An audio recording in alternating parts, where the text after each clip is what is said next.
आंतरराष्ट्रीय सहकार वर्षाच्या निमित्तानं महाराष्ट्र राज्य सहकारी पतसंस्था फेडरेशनचे अध्यक्ष काकासाहेब कोयटे यांच्या संकल्पनेतून महाराष्ट्र राज्य सहकारी पतसंस्था फेडरेशन व राज्य शासनाचा सहकार विभाग यांच्या संयुक्त विद्यमाने शिर्डी येथे आंतरराष्ट्रीय सहकार परिषद 2025चे आयोजन करण्यात आलं होतं। सदर परिषद मोठ्या उत्साहात संपन्न झाली आहे। यावेळी देश विदेशातील जवळपास 10,000च्या वर प्रतिनिधी, पदाधिकारी व सदस्य उपस्थित होते। सदर परिषदेसाठी राजस्थानचे राज्यपाल हरिभाऊ बागडे, जिल्ह्याचे पालकमंत्री राधाकृष्ण विखे पाटील, सहकार मंत्री बाबासाहेब पाटील, आमदार काशीनाथ दाते, सहकार विभागाचे अपर आयुक्त श्रीकृष्ण वाडेकर, राज्य सहकारी पतसंस्था फेडरेशनचे अध्यक्ष काका कोयटे, राष्ट्रीय सहकार परिषदेचे अध्यक्ष उदय जोशी, रिझर्व्ह बँक ऑफ इंडियाचे संचालक सतीश मराठे व पतसंस्था चळवळीचे प्रतिनिधी, पदाधिकारी मोठ्या संख्येने उपस्थित होते। यावेळी काकासाहेब कोयटे यांनी सहकार पतसंस्था यांना येणाऱ्या अडीअडचणींकडे सहकार विभागाचं लक्ष वेधलं असून सहकार टिकवण्यासाठी अनेक मागण्या सहकार विभागाकडे केल्या आहे। पहा काय म्हणाले काकासाहेब कोयटे सविस्तर। निर्भीड न्यूज, योगेश डोके, कोपरगाव। चळवळीच्या इतिहासातला एक ऐतिहासिक दिवस समजावा लागेल की ज्यांच्या घराण्यामध्ये ज्यांनी सहकाराला जन्म दिला त्या घराण्याचे वंशज राधाकृष्णजी विखे पाटील या ठिकाणी आहेत। विद्यमान सहकार मंत्री सन्मान्य बाबासाहेब पाटील या ठिकाणी आहेत। मी सर्वात प्रथम राधाकृष्ण विखे पाटलांच्या बाबतीत बोलू इच्छितो। राधाकृष्ण विखे पाटील म्हणजे आमचे पतसंस्था चळवळीचे संकटमोचक आहेत असं आम्ही आत्तापर्यंत समजतो आणि ती वस्तुस्थिती आहे। मित्रांनो, अनेक प्रसंग मला आठवतात। मागे आवाज येतो सगळ्यांना? येत असेल तर आवाज हात वर करा। धन्यवाद सगळ्यांना। संकटमोचक मी राधाकृष्ण विखे पाटलांना अशा वेळी म्हणतो ज्या वेळी पतसंस्था चळवळीला संकट येतात त्यावेळेस आम्ही त्यांच्याकडे धावून जातो आणि विखे साहेब संकटमोचकासारखे आमच्या चळवळीच्या मागे खंबीरपणे उभे राहतात। मला आठवतं 4-5 वर्षापूर्वीचा एक प्रसंग। आमची कोपरगाव आणि राहाता तालुक्यातली एक सातबाई मर्चंट्स कोऑपरेटिव्ह बँक अडचणीत आली। सहकार खात्याने त्यांच्यावर 88ची कारवाई केली आणि कोपरगाव आणि राहाता तालुक्यातल्या जवळपास पतसंस्थांच्या 160 संचालकांवर फौजदारी कारवाई सुरू झाली। 2 ते 3 दिवसावर दिवाळी राहिलेली होती। 160 संचालकांना अटक होण्याची भीती होती। सगळेजण फरार होण्याच्या मनस्थितीमध्ये होते। त्यावेळेस आम्ही विखे साहेबांकडे गेलो आणि विखे साहेबांनी आमच्या या सर्व कार्यकर्त्यांना वाचवलं, आमच्या पतसंस्था चळवळीला जीवदान दिलेलं आहे। असे एक ना अनेक प्रसंग या ठिकाणी मला सांगता येतील, पण फक्त संकटमोचक एवढाच मी त्यांचा उल्लेख करू इच्छितो। आत्ताच व्यासपीठावर गोदावरी अर्बन कोऑपरेटिव्ह बँकेच्या चेअरमन सन्मान्य राजश्रीताई पाटील या ठिकाणी आलेले आहेत। 8,000 कोटी रुपयाचा संमिश्र व्यवसाय आहे त्यांचा।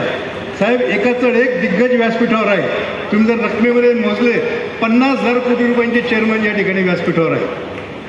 त्यानंतर मला आठवतं कोरोनाचा काळ असो की नोटबंदीचा काळ असो, देवेंद्र फडणवीसांची भेट घ्यायची असो की अर्थमंत्री अरुण जेटलींची भेट घ्यायची असो, प्रत्येक वेळेस विखे साहेबांनी मला त्या ठिकाणी घेऊन गेले, आमच्या अडचणी त्या ठिकाणी मांडण्याची संधी दिली आणि त्या संधीचं आम्ही निश्चितपणे सोनं केलं।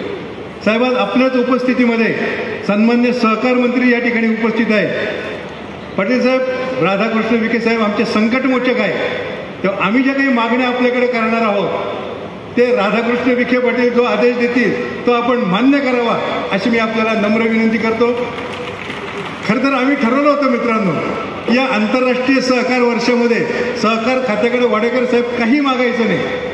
आम्ही जी काही सहकार दिंडी संपूर्ण राज्यामधून काढली होती, जवळपास 3500 किलोमीटरचा प्रवास स्वर्गीय धनंजयराव गाडगिळांच्या नावाने एक दिंडी आणि स्वर्गीय वैकुंठभाई मेहतांच्या नावाने एक दिंडी, या दोन्ही दिंड्यांचा संगम परवा प्रवरानगर या ठिकाणी स्वर्गीय विठ्ठलराव विखे पाटील यांच्या समाधीस्थळासमोर झालेला आहे। आणि या दिंड्यांचा आमचा उद्देश एक होता की संपूर्ण महाराष्ट्रामध्ये पतसंस्था चळवळीमध्ये जे थोडंसं नैराश्याचं वातावरण पसरलेलं आहे ते नैराश्य कार्यकर्त्यांचं दूर व्हावं, त्यांना प्रोत्साहन मिळावं, त्यांना बळ मिळावं। आमच्या पाठीमागं कोणीतरी आहे, त्याप्रमाणे जसं स्वामी समर्थ म्हणतात मी आहे तुझ्या पाठीशी, तसं राज्य फेडरेशन तुमच्या पाठीशी आहे, या भावनेनं आम्ही सहकार दिंडी आयोजित केली होती। आणि मला सांगायला आनंद वाटतो या आंतरराष्ट्रीय सहकार वर्षामध्ये सहकार खात्याने आणि आम्ही हातात हात घालून काम करायचं निश्चितपणे ठरवलेलं आहे. हा आजचा कार्यक्रम सुद्धा महाराष्ट्र शासन सहकार खातं आणि महाराष्ट्र राज्य सहकारी पतसंस्था फेडरेशन आणि मल्टीटाईट पतसंस्था फेडरेशन आणि आपली आंतरराष्ट्रीय संघटना या सर्वांच्या संयुक्त विद्यमानं होतं. राज्यभर जी आम्ही सहकार दिंडी काढली, या दिंडीचं स्वागत मोठ्या प्रमाणात सहकार खात्याच्या अधिकाऱ्यांनी देखील केलं. त्याचप्रमाणे आमच्या चळवळीतल्या कार्यकर्त्यांनी सुद्धा मोठ्या प्रमाणात या आमच्या दिंडीचं स्वागत केलं आणि महाराष्ट्रातल्या पतसंस्था चळवळीमध्ये एक उत्साहाचं वातावरण पसरलेलं आहे.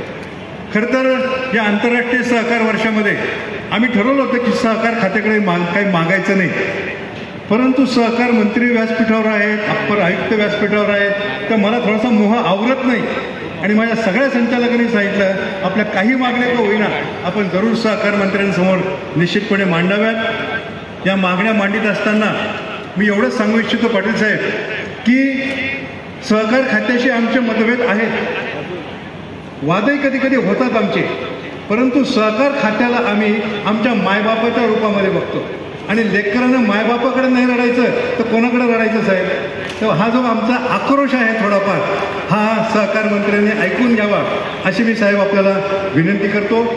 मी एक संख्यात्मक आकडेवारी व्यासपीठावरच्या सगळ्यांच्या नजरेला आणून देतो की महाराष्ट्रामध्ये जवळपास 16,000 नागरी सहकारी आणि पगारदार सहकारी पतसंस्था आहेत. त्यांच्या माध्यमातून 2,60,00,000 सभासद या आमच्या चळवळीचे आहेत. या आमच्या 16,000 पतसंस्थांमध्ये 2 लाखाचे वर पदाधिकारी आहेत, 4.5 लाखाच्या वर कर्मचारी आहेत आणि सर्वात महत्त्वाचा मुद्दा आमचे जे दैनंदिन बचत ठेव प्रतिनिधी आहेत, ज्याला आम्ही डेली करेक्शन एजंट म्हणतो, की जे घरोघर जाऊन 10 रुपयापासून 100 रुपयापर्यंतची ठेव गोळा करतात, सर्वसामान्य माणसाला बचतीची सवय लावतात, बँकिंगची सवय लावतात, त्यांची संख्या 3 लाखाच्या वर आहे. एक आमचा प्रतिनिधी फक्त 50 घरी जातो असं जरी आम्ही गृहीत धरलं, कोणी 100 ठिकाणी जातो, कोणी 200 ठिकाणी जातो, सरासरी 50 कुटुंबाकडे जातो असं जरी गृहीत धरलं तरी महाराष्ट्राच्या 1.5 कोटी लोकसंख्येच्या, महाराष्ट्राच्या 1.5 कोटी फॅमिलींबरोबर आमचा रोजचा संबंध आहे. 1.5 कोटी फॅमिली म्हणजे 4 ते 4.5 लाख, 4 ते 4.5 कोटी जनतेशी आमचा या चळवळीचा दैनंदिन संबंध आहे. आणि महाराष्ट्रातली सावकारशाही मोडून काढायला या चळवळीनं निश्चितपणे मदत केलेली आहे. यात कोणाच्याही मनात मला वाटतं शंका असण्याचं कारण नाही. आमचे प्रश्न खूप आहेत साहेब. प्रश्न जर मी सांगत बसलो तर दिवस काय रात्रसुद्धा पुरणार नाही, परंतु एक मोजके काही प्रश्न मी आपल्यासमोर मांडू इच्छितो. विशेषतः थकबाकी वसुलीचा प्रश्न साहेब आमचा खूप मोठा आहे. आणि खरं मित्रांनो मला सांगायला मोठा आनंद वाटतो, महाराष्ट्राला पहिल्यांदा असा सहकार मंत्री मिळाला की जे एका पतसंस्थेचे चेअरमन सुद्धा आहेत. त्यामुळे पाटील साहेब आमच्या अपेक्षा तुमच्याकडून थोड्याशा जास्त वाढलेल्या आहेत असं मला तिथं काही वावगं होणार आहे. आणि आमच्या मागण्या म्हणजे तुमच्याच मागण्या आहेत असं समजून तुम्ही सहकार खात्याच्या अधिकाऱ्यांना कसं पटवायचं ते बघा. कालच आमची जी आंतरराष्ट्रीय परिषद झाली त्याच्यामध्ये सुद्धा आम्ही सहकार खात्याला विनंती केली की सहकार खात्याचा आशीर्वादाचा हात आमच्या डोक्यावर असला पाहिजे आणि तो आशीर्वादाचा हात आमच्या डोक्यावर देण्याचे आदेश आपल्याला द्यावे. साहेब आपल्यालाही माहीत आहे आपलं कायदा कलम 101 हे खरं तर जगातलं सर्वात प्रभावी वसुलीचं हत्यार आहे असं मी समजतो, परंतु यामध्ये काही अडथळे सुद्धा निर्माण होतात, प्रचंड अडथळे निर्माण होतात. आणि राज्यातल्या सहकारी पतसंस्था चळवळ पतसंस्था अडचणी येण्याचं प्रमुख कारण जर काय असेल तर हे वसुलीमधले जे काही अडथळे आहेत हे साहेब प्रमुख कारण याच्यामध्ये निश्चितपणे आहे. काही कारणं इतरही असतील. आमच्यातल्या ज्या अपप्रवृत्ती आहेत त्यांचं आम्ही अजिबात समर्थन करणार नाही, उलट त्यांना कठोर अशा प्रकारची शिक्षा झालीच पाहिजे अशी आमची नेहमी मागणी आणि आमचा आग्रह त्यानिमित्त राहिलेला आहे. ज्या चांगलं काम करणाऱ्या पतसंस्था आहेत त्यांच्या कामकाजामध्ये कुठं अडथळे निर्माण होणार नाही याचा सुद्धा प्रयत्न आपण केला पाहिजे. साहेब व्यासपीठावर जे आंतरराष्ट्रीय प्रतिनिधी उपस्थित आहेत त्यांच्याशी आम्ही काही काल चर्चा केली, वेगवेगळ्या देशांच्या प्रतिनिधींची चर्चा केली. ज्या सर्व देशांमध्ये आपापल्या देशांच्या फेडरेशन आहेत आणि माझ्यापेक्षा आमचे आंतरराष्ट्रीय संघटनेचे CEO जास्त प्रभावीपणे सांगू शकले असते. प्रत्येक देशामध्ये जे काही फेडरेशन आहे त्यांच्या पाठीमागं सरकार खंबीरपणे उभं आहे, सहकार खातं खंबीरपणे उभं आहे. त्यामुळे त्या त्या देशातल्या फेडरेशन या अतिशय स्ट्रॉंग झालेल्या आहेत आणि त्यांनी त्यांच्या देशातल्या पतसंस्थांना सुद्धा अतिशय स्ट्रॉंग बनवलेलं आहे. जगामध्ये सर्वात चांगली चळवळ कोरिया देशामध्ये संबोधली जाते. कोरिया देशात साहेब फक्त 800 पतसंस्था आहेत, पण त्या 800 पतसंस्थांच्या माध्यमातून त्यांच्याकडे कर्मचारी किती आहेत हे जर तुम्ही विचारलं, 80 कर्मचारी 800 पतसंस्था करताय आणि आमच्याकडे 16,000 पतसंस्था आहेत साहेब. आणि आमच्या फेडरेशनकडे कर्मचारी जर विचारले तुम्ही 5 पूर्ण वेळ आणि 1 अर्ध वेळ, 5.5 कर्मचाऱ्यांमध्ये आम्ही अख्ख्या राज्याचं फेडरेशन चालवतो. याचं कारण आम्हाला उत्पन्नाचं साधन मिळालं पाहिजे. आमची एक विनंती आहे साहेब, राज्यातल्या सगळ्या पतसंस्थांनी फेडरेशनचं सभासदत्व स्वीकारलं पाहिजे. आणि मला आपल्याला सांगायला आनंद वाटतो की महाराष्ट्रामध्ये महाराष्ट्र सहकारी संस्था अधिनियम 1960 व नियम 1961 मध्ये स्थापन झालेली महाराष्ट्रातील ही आमची एकमेव फेडरेशन आहे, महाराष्ट्र राज्य सहकारी पतसंस्था फेडरेशन. आणि आमच्यामध्ये इतका एकोपा आहे, आमच्या कधी निवडणुका होत नाही, एकोप्यानं निवडणूक होतात. या संस्थेचे संस्थापक वसंतराव शिंदे व्यासपीठावर हजर आहेत. 1990 साली त्यांनी हे फेडरेशन स्थापन केलं. तेव्हापासून मी या 1990 सालापासून या फेडरेशनवर संचालक आहेत. संचालकाच्या व्यतिरिक्त सहसचिव, महासचिव, उपाध्यक्ष आणि आता गेले 16 वर्ष या फेडरेशनचा मी सातत्यानं अध्यक्ष आहे. आणि साहेब माझी सुद्धा पतसंस्था आहे, पण राज्यातल्या सगळ्या पतसंस्था या माझ्याच संस्था आहेत असं मी समजून राज्यभर कायम भ्रमण करत असतो, प्रवास करीत असतो. 73 वय झालेलं आहे माझं, 42 वर्षापासून डायबिटीस आहे, पण पतसंस्था हाच आमचा ध्यास आहे, पतसंस्था हाच आमचा श्वास आहे आणि त्या भावनेनं आम्ही या चळवळीमध्ये काम करत आहोत. साहेब वसुलीच्या बाबतीत मी आपल्याला सांगण्यासारखं खूप आहे, पण सहकार खात्यानं जे काही 90 दिवसात वसुली दाखला द्यावं असं परिपत्रक काढलेलं आहे, तो दाखला साहेब 80% दाखले हे आम्हाला 90 दिवसात मिळत नाही. तेव्हा एकदा वसुलीचं प्रकरण सादर केलं की पुढच्या 1 महिन्यामध्ये तो मिळाला असं गृहीत धरणारा कायदा, डीम्ड टू सँक्शन अशा प्रकारचा कायदा जर सहकार विभागानं केला तर पतसंस्था चळवळीमध्ये एक नव्या प्रकारचं निश्चितपणे वसुली करता वेगवान येईल. साहेब पुढचा मुद्दा, वसुली दाखला मिळून आम्हाला केवळ थांबावं लागत नाही. दाखला मिळाला, आम्हाला अनेक चक्र मारून दाखला मिळाला, त्यानंतर आम्हाला धावपळ करावं लागते अपसेट प्राईस मिळण्याकरता. अपसेट प्राईसच्या बाबतीत साहेब मी आपल्याला सांगू इच्छितो की आपले सर्वांचे नेते अजितदादा यांनी मला एकदा बोलवलं आणि मला पतसंस्थांच्या अडचणी विचारल्या. मी दादांना म्हटलं, दादा तुमच्याच पुणे जिल्ह्यामध्ये 6,500 दाखले, 6,500 अपसेटचे प्रस्ताव प्रलंबित आहेत. ते मला म्हटले का प्रलंबित आहेत? म्हटलं 6,500 प्रकरणं ताबा न मिळाल्यामुळे त्याचे अपसेट प्राईस सहकार खाता आम्हाला देत नाही. त्यांनी मला विचारलं याला उपाय काय? म्हटलं सहकार कायद्यामध्ये सेक्शन आहे, झेड सेक्शनप्रमाणे प्रतिकात्मक ताबा घेऊन याचा अपसेट प्राईस आम्हाला मिळावी.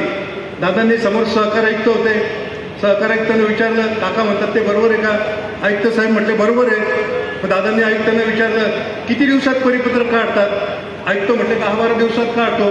अजितदादा पुन्हा म्हटले माफ करा साहेब, किती दिवसात नव्हे किती तासात काढतात? ही निर्णय क्षमता जी अजितदादांमध्ये आहे, तुम्ही ते तुमचे मार्गदर्शक आहे, त्यावर तशीच निर्णय क्षमता आपल्या अंगी सुद्धा आहे असा आम्हाला साहेब विश्वास आहे निश्चितपणे. आणि याच्यामध्ये आणखी एक मी बदल सुचवू इच्छितो की सरफेसी ॲक्टप्रमाणे त्या त्या बँकांच्या संचालक मंडळाला, त्या त्या बँकेच्या संचालक मंडळाला अशा प्रकारचे अपसेट प्राईस देण्याचे अधिकार आहेत. भारताच्या रिझर्व्ह बँक ऑफ इंडियाचे संचालक सन्माननीय सतीश मराठे यांचं देखील आगमन झालेलं आहे. मराठे साहेब मी आपल्या मनपूर्वक स्वागत करतो. सरफेसी ॲक्टप्रमाणे संचालक मंडळाला अशा प्रकारचे अपसेट प्राईस देण्याचे अधिकार जर आपण दिले तर तो फार मोठा प्रश्न आमचा अपसेट प्राईसचा साहेब सुटू शकेल. आणि ही मल्टीटेक ॲक्टमध्ये जर ही तरतूद झालेली आहे तर महाराष्ट्राच्या ॲक्टमध्ये का होऊ नये अशा प्रकारची आमची मागणी आहे. आणि साहेब वसुली दाखला मिळाल्यानंतर 50% रक्कम भरल्याशिवाय त्याचा अपील दाखल करून घेऊ नये अशा प्रकारची कायद्यात तरतूद असताना सुद्धा अशा प्रकारचे अपील दाखल करून घेतले जातात. मी सगळे प्रश्न आपल्यासमोर मांडणार नाही, महत्त्वाचेच प्रश्न मांडतो. साहेब एक महत्त्वाचा प्रश्न आहे, या परदेशातल्या सगळ्या पतसंस्था सुदृढ काय झालेलं आहे की त्यांचं अंशतः नियंत्रण हे त्या त्या देशातल्या फेडरेशनकडे आहे. आमचं म्हणणं आहे अंशतः नियंत्रणही आम्हाला देऊ नका, किमान निरीक्षणाचे तरी आम्हाला अधिकार जर दिले की महाराष्ट्रातली सहकारी पतसंस्थांची चळवळ आम्ही जगातली 1 नंबरची सहकारी पतसंस्थांची चळवळ करून दाखवू असा विश्वास मी आपल्याला या ठिकाणी देतो। तर आणखी एक आहे, आम्ही अनेक वेळा म्हणतो राज्यात पतसंस्था किती आहेत? साहेब एक्झॅक्ट आकडेवारी अद्याप सहकार खात्याकडे उपलब्ध नाही। अमित शहानी जेव्हा या केंद्रीय सहकार मंत्रीपद स्वीकारलं त्यांनी पहिलं काम काय केलं? मल्टीटेट करता एक पोर्टल तयार केलं आणि त्या पोर्टलवर सगळ्या मल्टीटेट पतसंस्था आणि बँकांनी आपली नोंदणी करावी असा कायदा केला। तशाच प्रकारचं पोर्टल आम्ही राज्य फेडरेशनच्या माध्यमातून सुद्धा तयार केलेलं आहे। त्याच्यावर नोंदणी करण्याची सुद्धा आमची तयारी आहे। फक्त ते पोर्टल कार्यान्वित करण्याची आपण आम्हाला संधी द्यावी, आम्हाला परवानगी द्यावी अशी देखील विनंती साहेब माझ्याकडून आपल्याला आहे।